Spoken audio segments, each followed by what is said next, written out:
Welcome to Fluent Phonics. Today, we will discover the proper pronunciation of the word willing. Willing. Willing.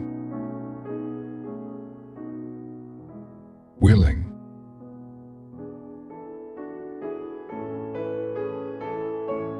Here's an example of how one might use it in a sentence. She was willing to help her friend move into her new apartment.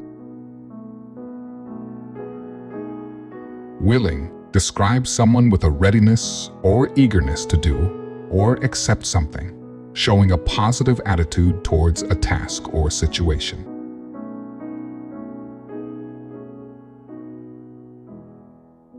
Thank you for your time.